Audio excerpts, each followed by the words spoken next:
Hello again, agents.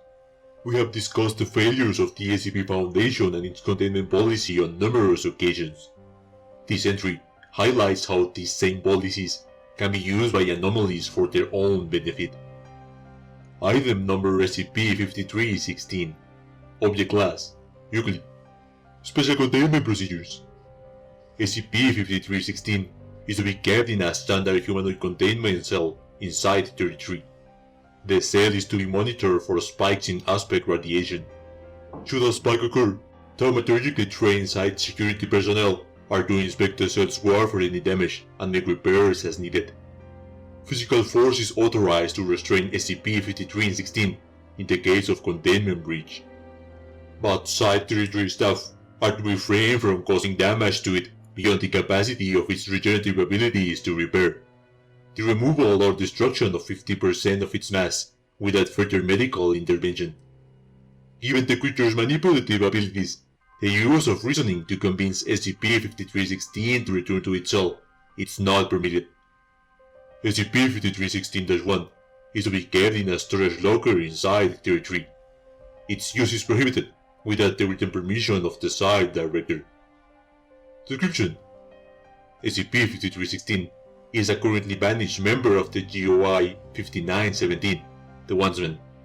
It refers to itself as Khazar Gillette, the fifth Wandsman of Sin, Scriber of Secrets, and Delver of Truth, SCP-5316. Like many members of GOI 5917, SCP-5316 takes the form of a quasi-humanoid avian entity. Its form is similar to that of Casuarius casuarius, the double-wattled Casuari. It is 2.7 meters tall and weighs 184.1 kilograms. SCP-5316 is generally not physically aggressive, but it derives great pleasure from convincing other sapient beings to reveal their secrets.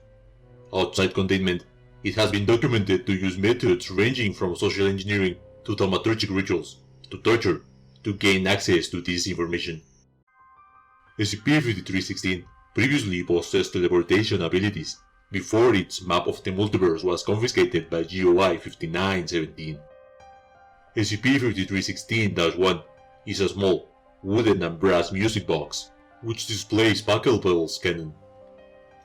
When warned, the next sapient being the Winder sees is compelled to sit down in front of the Winder and answer any questions the Winder asks to them to the best of their knowledge for the duration of the song.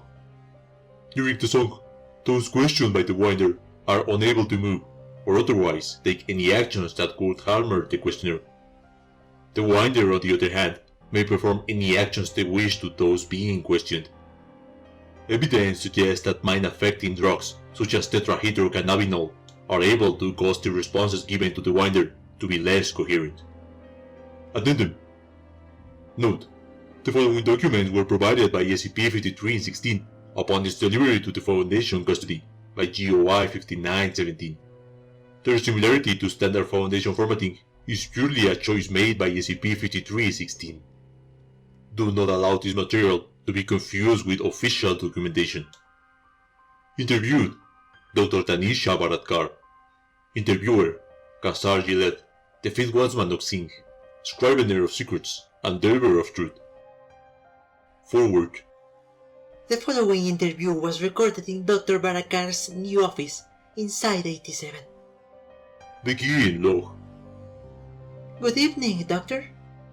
Dr. Barakar puts a gun at Khazar. Who? What the f are you? Sick. Pokeball's cannon begins to play. Dr. Barakar sits down. Splendid. Now can you please state your full name? Dr. Tanisha Barakar. And what do you do here at Site 87? I am currently just settling in. I haven't had time to get assigned to a project. Khazar disarms Dr. Barakar, and she sits there, motionless. And why did you leave your last posting with the SCP Foundation? I was attacked. Or more in the wrong place when SCP-5946 breached containment.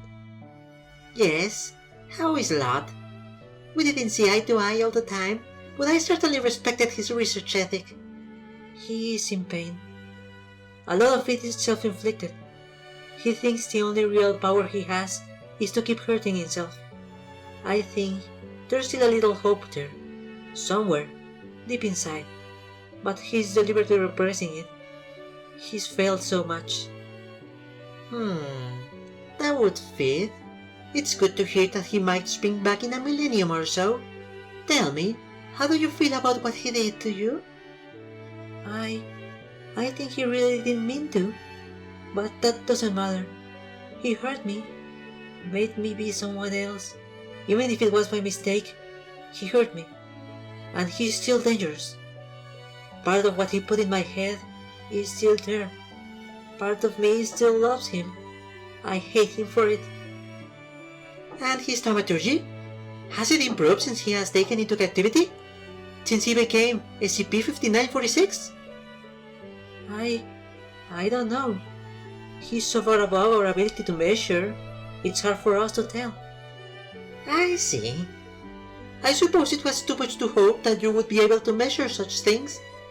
Thank you, Doctor. You shall tell no one else of this meeting. Qassar performs the incantation needed to ensure Dr. Barakar's silence. Qassar leaves the office. And low. Closing statement. A rather unenlightening discussion, though I can see why Dr. Baratkar attracted Lot's attention. He always had a soft place in his heart for strong women. Nevertheless, the Foundation's thaumaturgical measuring equipment appears to be sorely outdated. The effects of Lot's new numeric designation remain a mystery. Interviewed: Dr. Quentin Harrison. Interviewer: Qassar Gillette, the fifth Wandsman of Zinc, scrivener of secrets, and delver of truth. Forward. Dr. Harrison is a student of anomalous foods and a former biological researcher on a project of great interest to me. I met him in Ambrose Restaurant's latest little bistro, the Rising Sun. I'm sure one of my colleagues will have more to say about the quality of the comestibles provided at a later date. Begin, Locke. Good afternoon, Doctor. What? Pachelbel's canon begins to play. Dr. Harrison sits back down in his chair.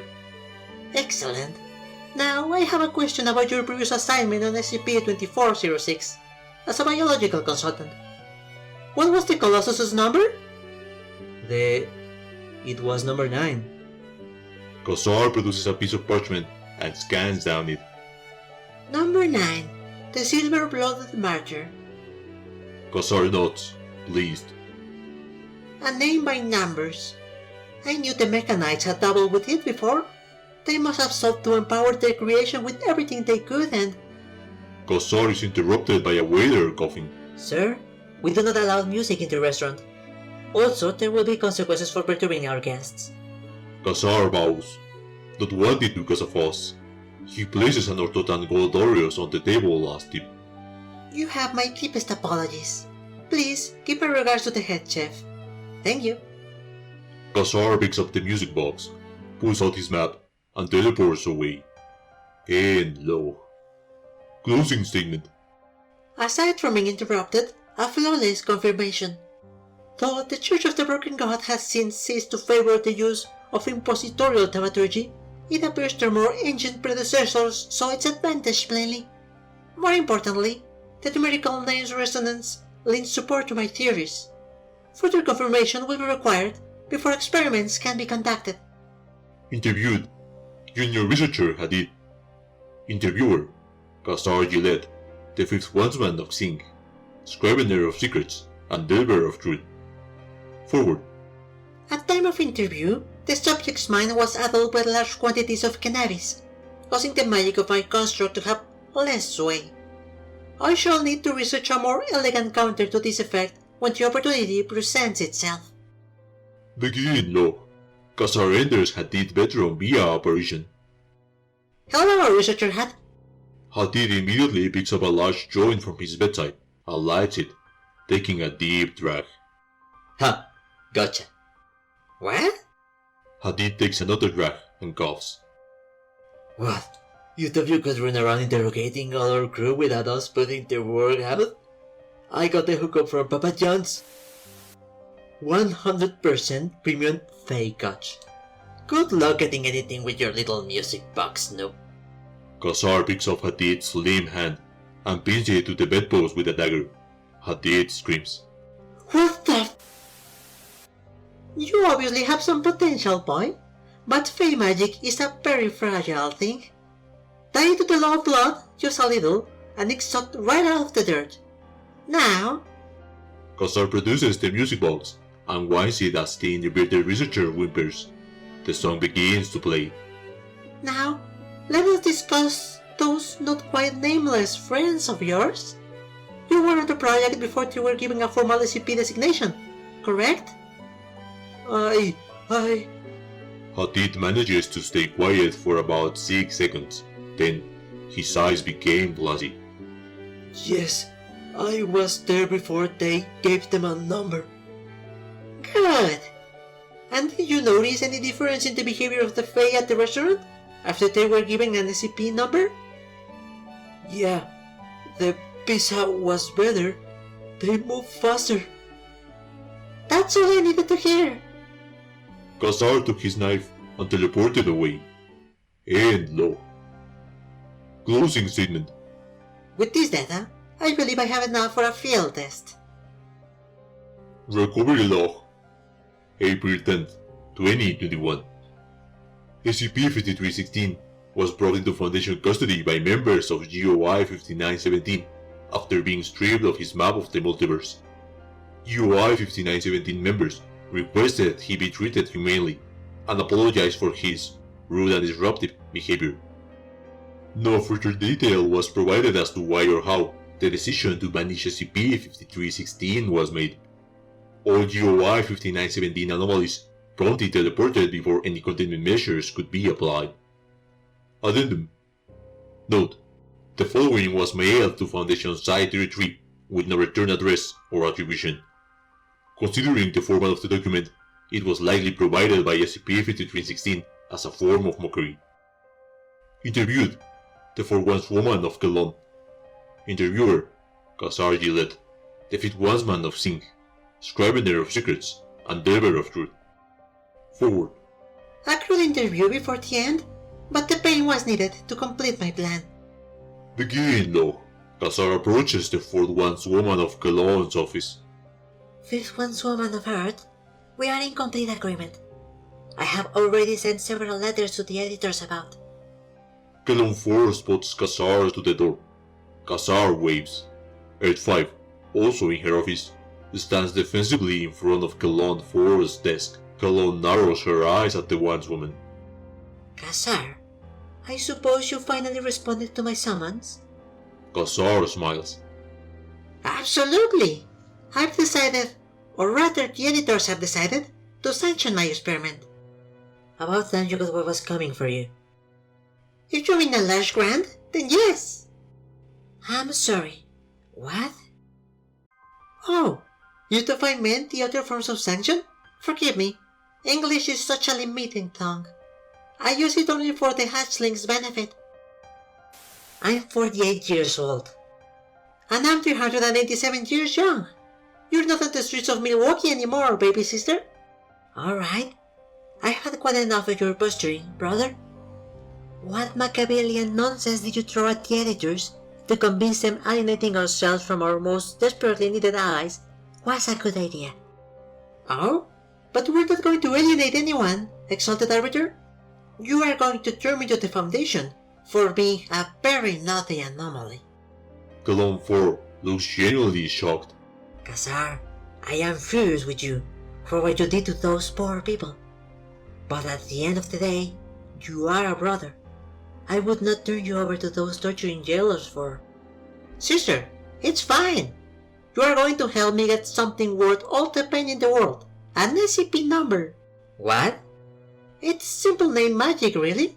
Each part of your name tells a story.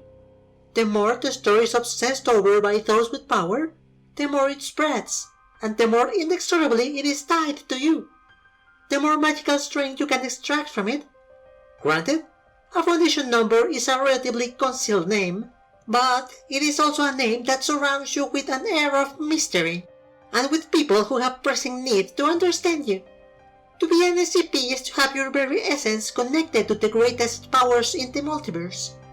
Frankly, I'm kicking myself for letting that old fool, Lot, think of it first. Khazar, have you gone completely mad? You're sitting here with a straight face, telling me your brilliant plan is to tie your true name to the names of the most dangerous things in the multiverse? That's like hooking yourself up to the power of a star. You'll burn yourself to ash and take half of Earth with you. I am aware of the risks. Frankly, I'm willing to take them. Considering what's on the line if we fail in our little war against the dark, I thought you'd understand. Khazar, we have several projects we can do to build weapons against the dark, without alienating our allies or immolating our family. I have considered our current projects, and the piddling inventories you're building will do nothing but make the dark gods laugh in our faces before they tear our souls to shreds. Khazar, unless you've stumbled on some text from the Grand Cartographers I'm unaware of, there is so much of the dark gods that is unknown to us that we have no way of knowing what preparations we will need. It is a black box. And if you will listen to me about this, at least listen to the second Wandswoman of Earth. You know full well what Foundation containment is like. I may want to teach you the error of your cruel ways, but no one deserves that hell. I suppose that means you will not deliver me to the Foundation, so long as you still see me as family? I won't defy the editors, but they have not ordered me to help you. Get someone else to aid you with this madness. Family doesn't torture each other. I see. Well then, as you are the only Wandswoman the Foundation is ever remotely going to trust, my path is clear. For what is worth, I am sorry. Khazar produces a handful of paralysis runes in the air, and Earth 5 falls limp to the floor. Before Colon 4 can react, Khazar releases the key of the music box.